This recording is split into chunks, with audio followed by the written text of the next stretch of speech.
Well, I just want to take a moment to just thank you so much for joining me tonight. We're going to talk about mindfulness and how you can use mindfulness to manage some of your stressors. Perhaps if you're feeling anxious, it's a good tool to be able to use. As you can see in the title, it doesn't say anything about mindfulness. And I just want to take a moment to sort of acknowledge this. It's okay to not be okay.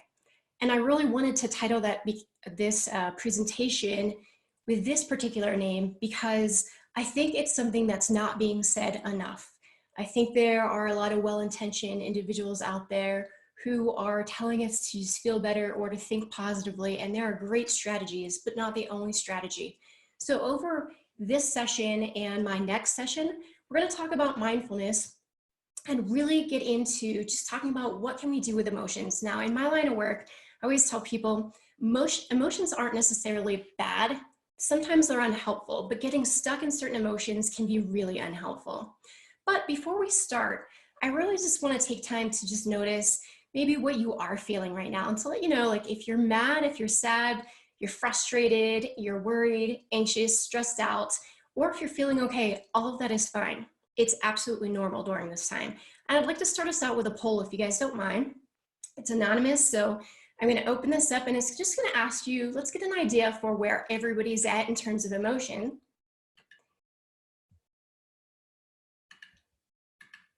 And you'll all get a chance. Go ahead and you can vote now. These aren't, all the emotions that you could be feeling, but it's quite a big list. Anxiety, stress, you might be feeling calm, you might be angry right now or overwhelmed, sad, hopeful. And we'll get an idea. You might be feeling all of these all at once too, right? So let's just see where everyone's at. So go ahead and take a moment just to vote. Where are you feeling, or what have you been feeling over the last few days? So we definitely see some anxiety, some stress. Some people are feeling calm. So you probably have moments when you feel calm, and you probably have other moments when you feel completely anxious or overwhelmed, sad. There's a lot of stuff that we could be grieving right now, not just loss of people, but loss of opportunities. And some people are feeling hopeful. I'm going to close the polls and kind of move us forward in this. But like I said, we're going to talk about mindfulness. And what I really want to start with is just asking you a few questions. Hopefully I don't age myself by saying this, but I'm going to take us to a throwback. So do you guys remember back in the day when people actually used to drive to work? Haha, I get it. Okay, so if you remember when you drove to work, you get in the car, you would drive to work, you get out of the car, and you couldn't remember anything about the ride over. Has that ever happened to you? Am I the only person? Well, I think it's happened to all of us actually. At some point or another, when we're driving a car, we go on autopilot. Now, our brain is really smart. So when we have done things a number of times, we tend to store information in something called the basal ganglia. It helps us to form these habits. When you first learn to drive, now that might be a throwback for some of you, when you first learned to drive, you had to use this part of your brain called the prefrontal cortex. So it's the thinking part of your brain. It's a really important part. But if you had to use the prefrontal cortex all the time, it would just be exhausting. So your brain is really smart. Once you've done something, so once you drove a few times, it took that information, it stored it into the basal ganglia. So it could help you make a habit out of things like driving. That's really, really smart. But sometimes we have ways of responding or reacting, or we have habits that are not really that helpful for us. So I want you to just think about this for a second. If you're driving on autopilot and say you are rocking out to some song you absolutely love, not really focused, and someone in front of you slams their brakes, okay? What do? You often react instead of being able to respond. Now, sometimes being on autopilot and having those reactions are really, really good because they can keep us out of trouble. But what's happening to a lot of us right now with the current state of just the way everything's going is we're doing a lot of reacting. So if you've caught yourself behaving in a way that has not been really helpful, maybe snapping at the kids or snapping at someone you care about, or responding in ways that maybe were like past you, that's what our brain does. When we start to get stressed out, our brain goes into our old habits, but we can rewire our brain. And mindfulness is one tool we can actually use to rewire our brain. So instead of actually just reacting, okay, we tend to then be able to respond when we are more mindful. We can be more intentional. So here's what we're going to focus on today. We're going to talk about what is mindfulness. So how are we defining it? The benefits of mindfulness, what do we know from the research? Anxiety and the stress response. So if you're not feeling anxious now, maybe you felt anxious a couple days ago, maybe anxiety is something that's going to come up for you, but we'll talk about that. Not only can you use mindfulness for anxiety, you can use it for all other emotions too, to help regulate those emotions. How to practice mindfulness. I'm going to give you really easy ways that you can actually build this into your busy life. And then I'm going to give you some resources at the very end that if you're new to mindfulness, there'll be resources you can start to use to get into mindfulness and to learn even more about it. Now, I'm going to ask you to hold your questions. There is a Q&A box. But at the very end, so we'll have about 30 minutes of content. I'm actually going to do a mindfulness exercise with all of you. But at the very end, we'll do a Q&A session as well. So you can ask any questions that you might have, and I'll try my best to answer those for you. So what is mindfulness anyway? So John Kabat-Zinn brought mindfulness to the United States a long time ago, and he created mindfulness-based stress reduction. So it was designed to help people to reduce their stress, but he initially brought it to the US to help people manage their pain better. So he likes to say, mindfulness is simply paying attention in the present on purpose, in a particular way. And in that particular way is in a non-judgmental way. What I'm going to focus on in this part one of this session is really just paying attention on purpose in the present. That sounds really, really simple. I guarantee it's not. I bet half of you probably didn't even hear what I just said a moment ago, because there are so many things right now that are vying for your attention, even in this present moment. So how do we learn to just focus in the present? Well, we use mindfulness to do that. So just think of it as attention training. Now, benefits, what we know through the research, and there's a lot of research that's been done on mindfulness and a lot of really good benefits. First of all, we know it enhances mental well-being. So this is somebody who practices mindfulness on a regular basis, not just occasionally, but often. So we know that it's linked to reduction in depression and anxiety, less perceived stress. I can't take away all the stress in your lives. I really wish I could. That would benefit us both, right? But I can't do that, but I can teach you how to actually better manage your stress. And stronger relationships. So I just want you to think about this. Have you ever been mindlessly watching TV with someone you care about while you're also mindlessly on your phone? You're not connecting. So when you can connect in a very intentional, mindful way with other people, it really makes those bonds stronger, and that enhances your mental well-being. Also, it enhances your physical health. So we know that people who practice mindfulness tend to have lower blood pressure and reduced biomarkers of stress and inflammation. So this really is a great tool mentally and physically, but we also know that it enables resilient coping. It allows people to make better decisions. And I'm going to explain the science behind that one in a little bit, but it also gives us a greater capacity, more resources internally to be able to cope with daily hassles or everyday stressors, or sometimes some of the bigger stressors that we might be going through right now. So let's look at this a little bit further. How many of you guys would say that you are a future-minded person? Now, I'm actually going to open up a poll again and see where you're at. I don't want to color anybody's choices here, but we tend to do some mental time traveling. So some of us tend to think a lot about the past, some of us think about the future, and a lot of us think about, or some of us think about the present, I should say. I am more of a future-minded gal. I'm all about goals. I'm all about what's going to happen next. Being in the present is something I've really had to learn. So let me open up the poll on this. And it's just going to ask you, which do you spend most of your time thinking about? The future, the present, or the past? And you can choose whichever one is true for you, or maybe there's two.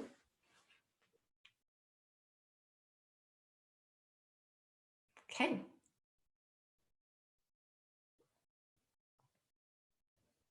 And I'm just going to give you about 10 more seconds, and then I'm going to close down the poll. Anybody else want to chime in? It's anonymous to be able to vote. Nobody's going to see your answer. I just get a general idea of where everyone's at. All right, so it looks like most of us spend our time thinking about the future. Few of us spend our time thinking about the present. And if you do think about the present, maybe you do already practice mindfulness.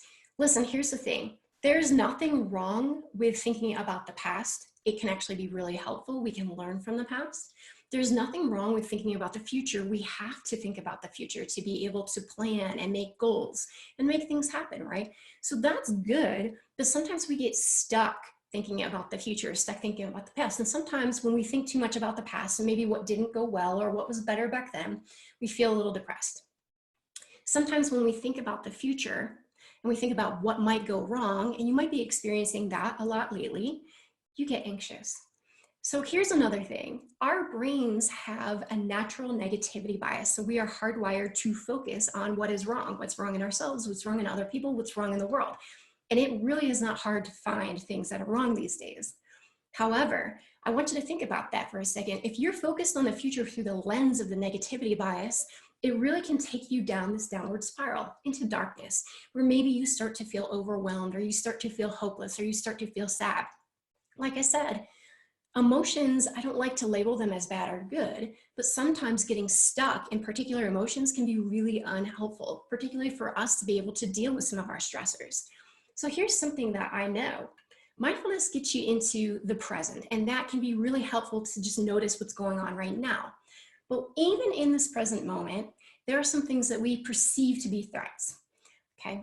So when you start to perceive something to be a threat, you've got that stress response that goes off. And I make it look like a really simple process on the screen here. It is not a simple process at all. There's all these different chemicals and reactions that happen within your body, right? So the amygdala, that part of your brain that kind of, it's like a monitoring center, and it acts as a sounding alarm when it perceives some threat, whether the threat is real or not. It's very good, it's very helpful. We want that part of our brain to work because sometimes there are real threatening situations that we need that stress response to kick in.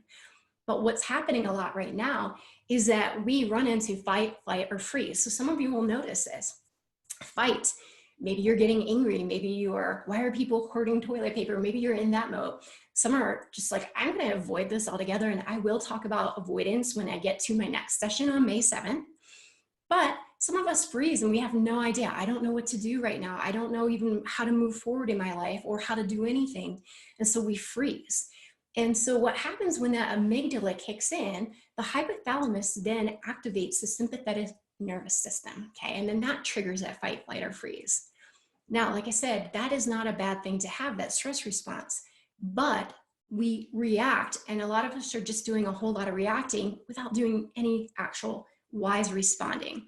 So we were able to short circuit some of those knee-jerk reactions by using a tool like mindfulness. Now, here's the thing about mindfulness, it changes your brain. So we know that your brain can actually change. So this is neuroplasticity. If you've never heard of that, it just means that your brain can become wired differently. And that really is dependent on what you're doing day in and day out, what you're going to do on a regular basis, right? And so that determines the structure of your brain and your neurons and the connection between your neurons. The habits, like I talked about before, there's a strong connection there. That's why when someone cuts you off in traffic and you tell them they're number one, and it happens like that, and remember, it's not with this finger, right? You tell them they're number one, it's something you've wired your brain to do, to respond that way. So when we start to practice mindfulness, it actually changes our brain. So when we go into stress mode, we are in that stress response, it actually, the amygdala will quiet the prefrontal cortex. So this part of your brain up here, the one that helps you to make clear decisions, the part of your brain that actually helps you to be more logical, that helps you to regulate your emotions and regulate your responses. So the amygdala actually dampens that.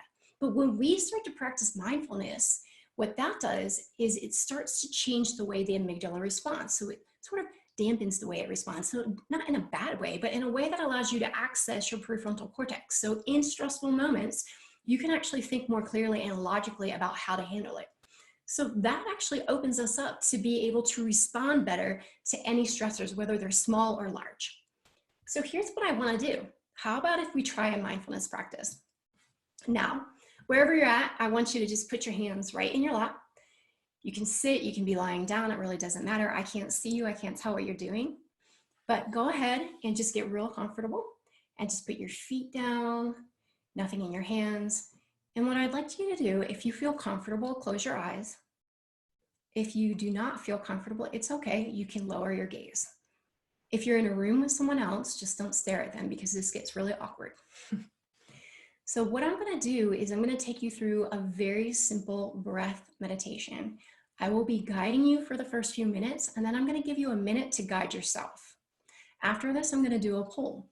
Now you will notice that your mind is gonna wander. That's completely okay, it is normal. What I want you to do is when your mind starts to wander, just bring it right back to your breath. So what you're gonna do is just focus on your breathing. Okay, and this is actually one of my favorite practices. So right now, I just want you to begin by taking a few deep breaths. Just breathing in and out.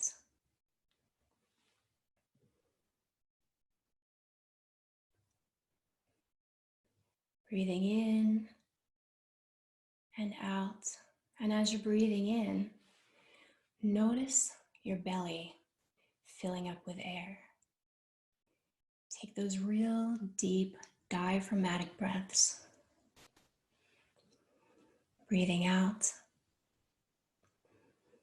And if your mind wanders to anything else going on right now, just gently notice that and bring it right back to the breath.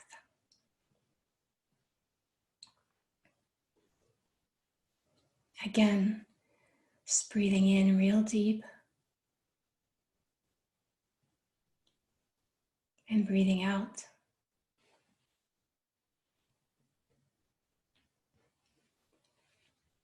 And if your attention wanders, it's completely okay. Just notice where your attention goes and just bring it right back to your breath.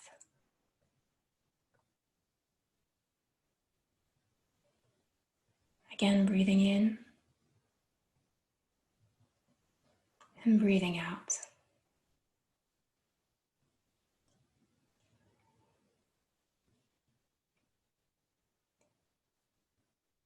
For the next minute, I just want you to guide yourself and remember to keep your attention focused on your breath. And anytime your attention wanders, just bring it right back to the sensations of breathing.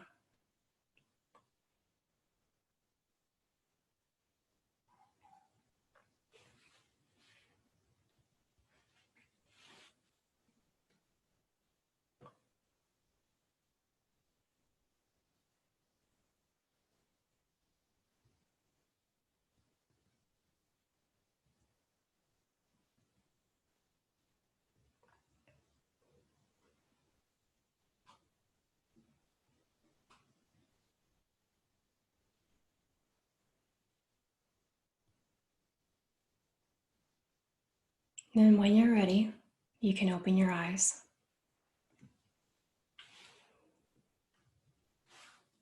All right, well, hopefully no one fell asleep. I'm not there in front of you, so I can't kick your chair if you did, but let's just talk about that experience. And again, I'm gonna open up a poll and just see how it was for you. And again, this is anonymous, so you can say whatever it is that you feel. There's a list of answers, but you can choose whatever answer is most appropriate. Just think about, what was your experience with the exercise we just did? Was it one that was helpful? Was it relaxing? Did it reduce stress or anxiety? Or maybe you just found it frustrating. Maybe my voice was kind of annoying. Or maybe you're just thinking, oh my gosh, was I even breathing right? Because that happens quite a bit. So let me get into the poll. And there, just tell me, what was your experience like?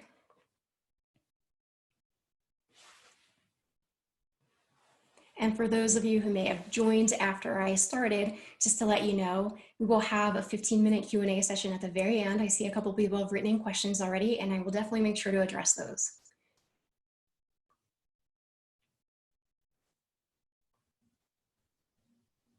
So most are saying it was relaxing or soothing.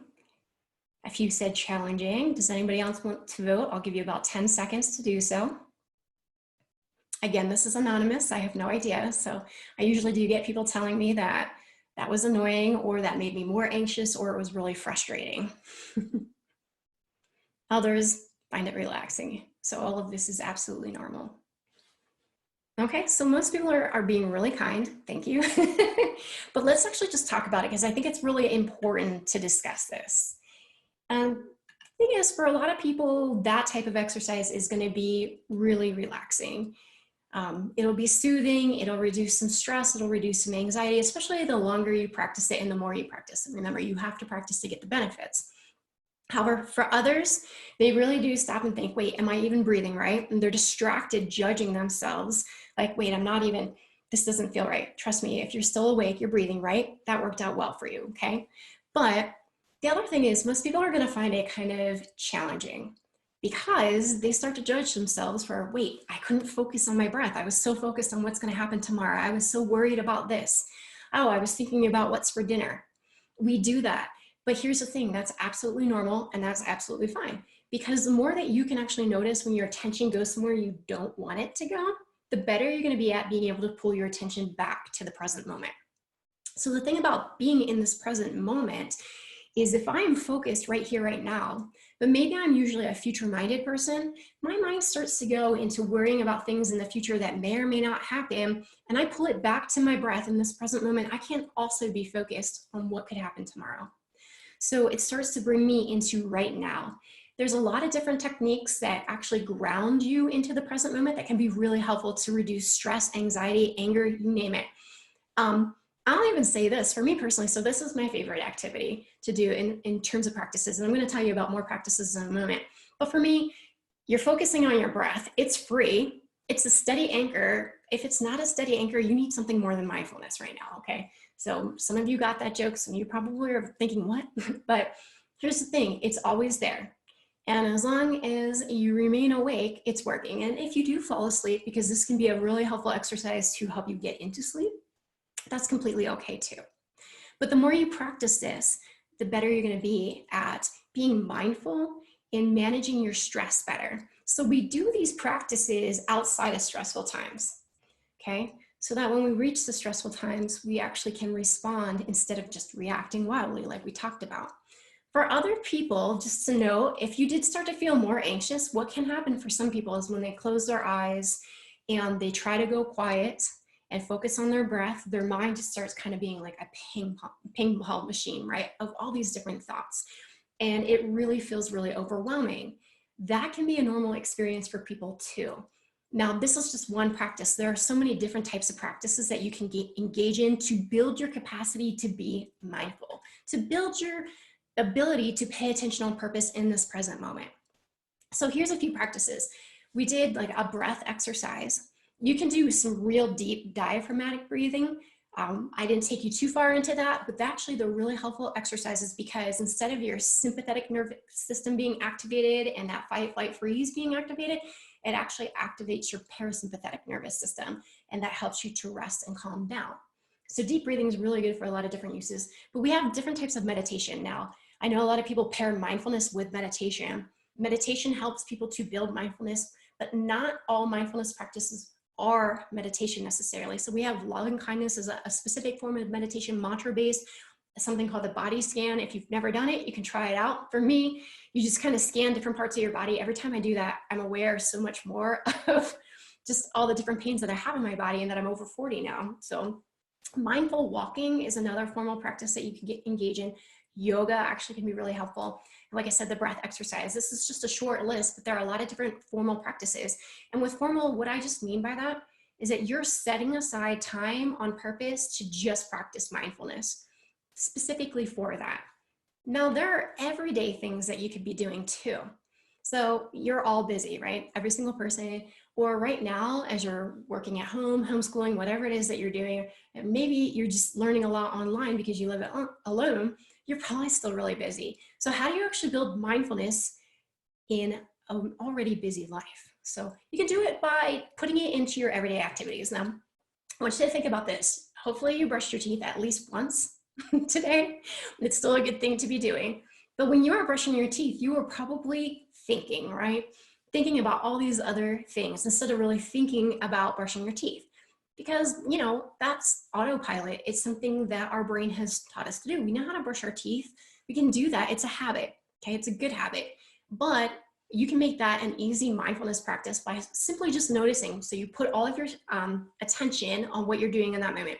So what you feel, you can feel the bristles, what you smell, the toothpaste, what you hear, the bristles against your teeth, what you taste and what you see. So you're going to engage all your senses in anything that you're already doing. Washing dishes, for some people who really enjoy doing that. I would not say, do not pick something that you do not enjoy doing and then try to engage your full attention because it just can get really frustrating for people. Work-related tasks, For some of us, it's really important that we put all of our attention and focus in specific work-related tasks. And I know I have some multitaskers out there. I'm just going to tell you what the research says, that you're not really that good at multitasking. You think you are, but we are more efficient and we actually achieve and perform better when we put our full attention into one task, then we disengage from that task and put our full attention into another task. Reading a book, has this ever happened to you guys? I'm so guilty of this. I've been training mindfulness for more than 10 years and this happens more than I'd like to admit. But you read a paragraph in a book, you get to the end of the paragraph, you're like, what did I just read? So you go back and you read it again, and hopefully by that time you actually got it. But sometimes I'm like, oh my gosh, I was daydreaming again. I wasn't even paying attention to what I just read. So that happens a lot, but when you're reading a book, to put your full attention there, eating your favorite food. So I love it. If you're a chocolate lover like me, this is a great time. Some of us, we just sit in front of our computer and kind of wolf down our food. You might be doing that a lot now, working from home. But how can you slow down the process of eating, or maybe it's drinking wine, so you're actually engaging all of your senses in that?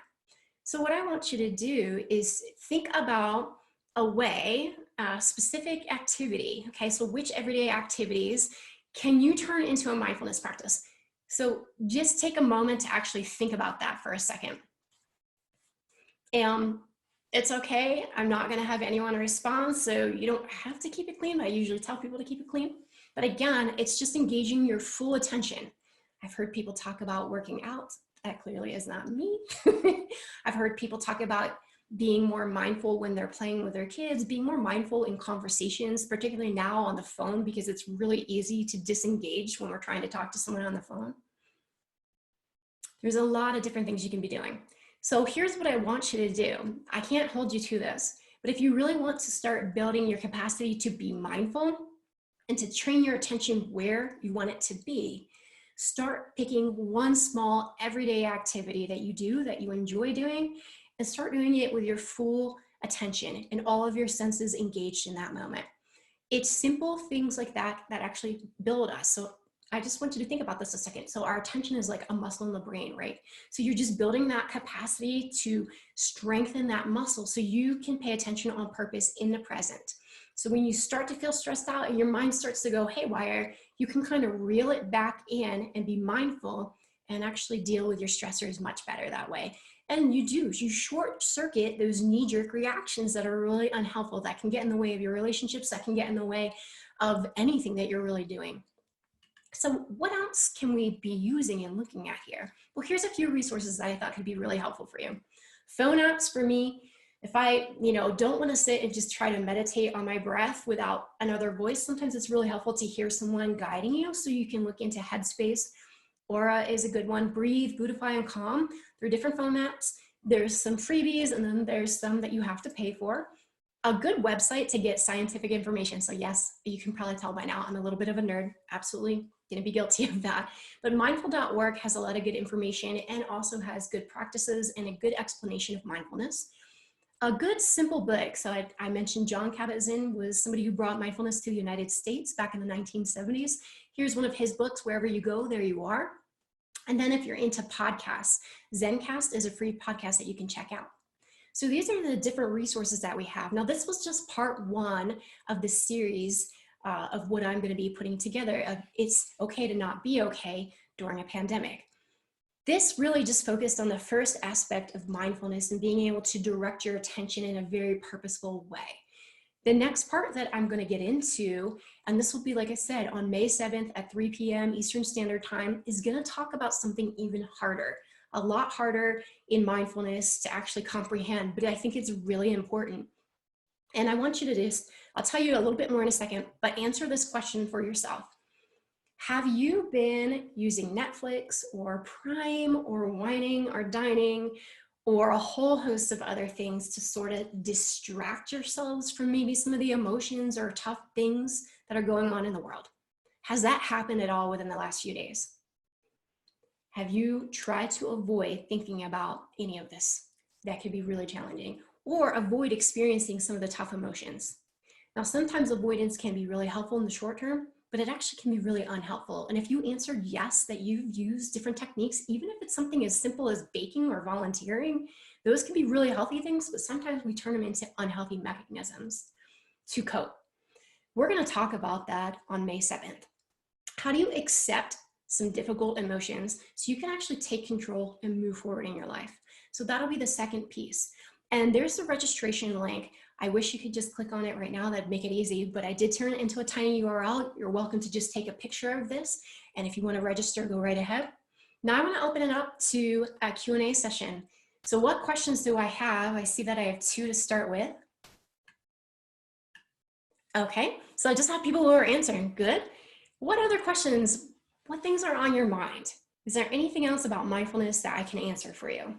And don't be afraid to put it out there.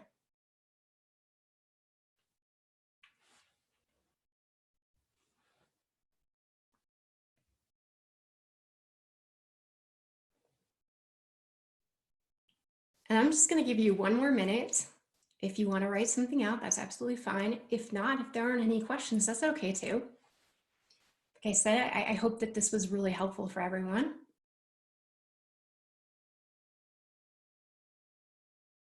And you are also allowed to ask questions anonymously too.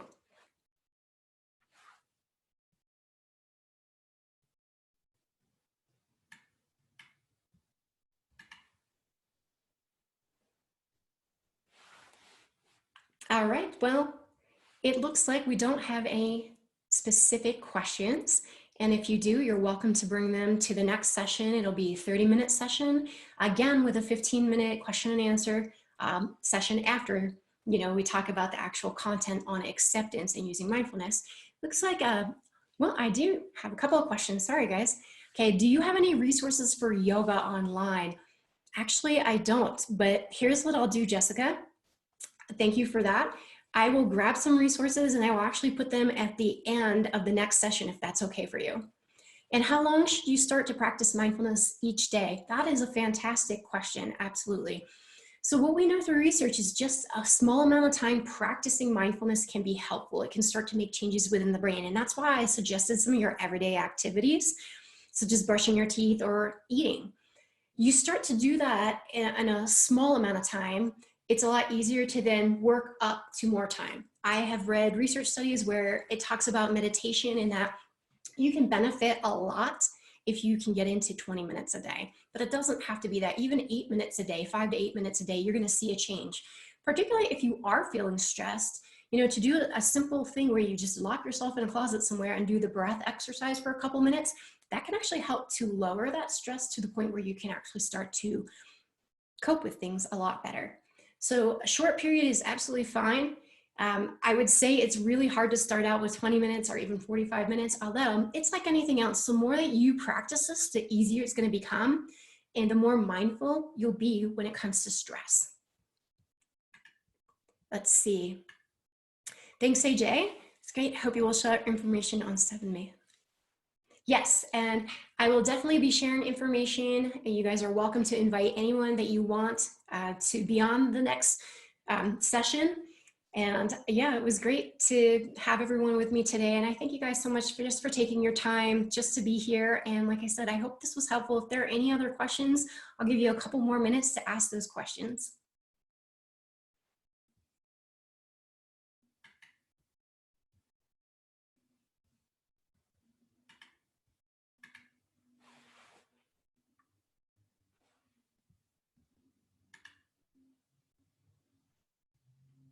All right. And it looks like we're all done. And I just, oh, hold on. It's like, maybe I'm not giving you guys enough time to type. Let's see. Guided meditation, please, to put me in a relaxed state when I am dealing with truly challenging situations like caregiving. Absolutely. Yeah. So is mindfulness similar to meditation? So meditation is something that helps us to build mindfulness. So if you weren't in on the beginning, again, to just go back to the definition of mindfulness, is being able to pay attention in the present on purpose in a non-judgmental way. When we practice meditation, it helps us to build that capacity to be able to put our attention where we want it to be. And most of you guys have probably experienced this. Sometimes your attention just goes willy-nilly all over the place. Sometimes there are things that just kind of catch your attention and take it. And when we're feeling stressed out, our attention is most likely going to get pulled by different things. So how do we take command over that. We do that through practicing mindfulness, and we can do that, of course, meditation is one way to practice that. Do you suggest meditation right when you wake up? Yeah, I've heard being able to start your day in a very intentional and mindful way, being able to set your intentions from the day by really focusing on your breath or just focusing on what are my intentions and putting your mind fully on that can actually be a really helpful way. You can use mindfulness all throughout the day just to be able to switch right now. And I'm just going to add this in there. One thing that I've seen happening with a lot of clients is that people are having a really hard time switching from work mode because we're working at home and to switch into home mode. You can use mindfulness or do some sort of mindful practice right after work to be able to kind of shift your attention so you can be fully engaged and present with whatever you have going on after work. We need to take those breaks. It's really, really important. Mindfulness throughout your day too can help to re-energize you and re-engage you in a really meaningful way as well. Do I have any questions? Other questions? Okay, so is the point of mindfulness to be able to focus on the present majority of the time and less on the past and future? Currently, I spend more time on the past and future. And I just want to say, Mariana, thank you so much for your vulnerability and just putting yourself out there with that. Yeah, it's not that we always have to be present moment focused. There are certain times when it is really helpful to focus on the future and when we're planning things or when we're coming up with goals, or just to kind of bring in some more nerd science. Just the emotion of hope, which is a great emotion to be able to build, is based on our thoughts about the future and good things coming down the pipe, right? So that's all really important. But because our minds tend to go to the future and because of that negativity bias, and we tend to think of not so good things about the future, it is really helpful for us to be able to train our attention to be flexible so we can shift it into the present moment when it needs to be there. So I'll give you guys a really good example for, this happens for a lot of people who do public speaking. Most of the time I'm face-to-face with people, not actually talking into a screen. But what I used to do as a presenter was when I made a mistake when I was talking, I'd have to continue teaching, right? And talking to my audience, but my mind would be at what just happened. So in the past, very current past, like very recent past. But if I were stuck back there thinking, oh my gosh, I cannot believe I just blundered over my words. I can't believe I said that. That was so embarrassing. If my mind's there while I'm trying to move forward, I'm not going to perform as well as I could.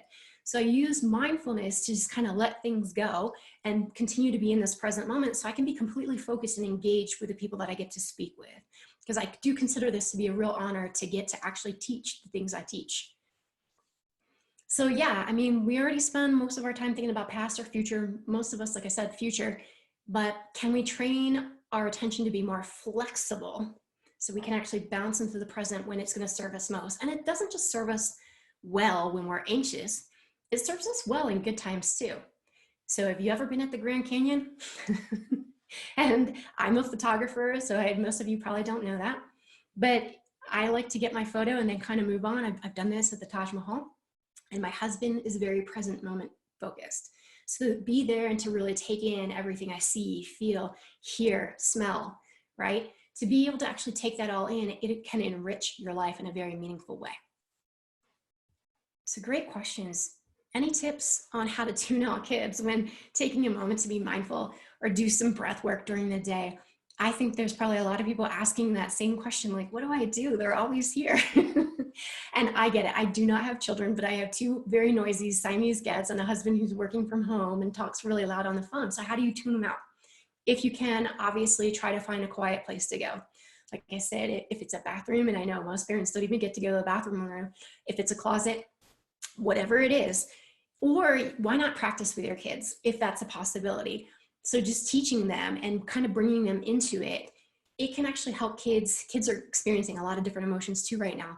So if you can actually sit down and do something together, even if it's just for 1 minute with them, that can actually get them into a new habit with you. So there's some suggestions I have, aside from, you know, anything that's not going to be productive. It's really hard to steal time away when you are in the same space. One other thing I've seen people do is get in their car and they just sit in the car, or they drive a little bit away from the house and just sit there, and you can meditate in your car too, or practice some other form of mindfulness.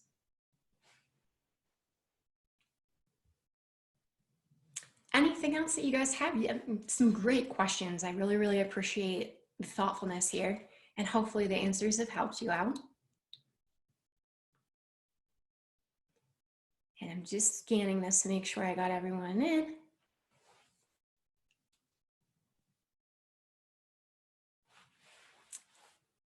All right. Was there anything else that you guys had to ask?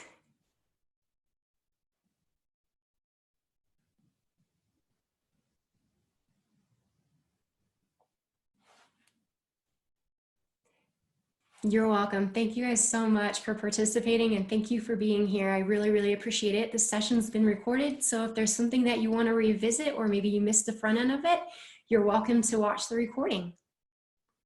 And I look forward to seeing everybody on May 7th at 3 p.m. Eastern Standard Time, where we're going to talk about acceptance and avoidance and how to use mindfulness to be able to accept some of the more challenging emotions we might be dealing with. Thank you all so much. Have a good night.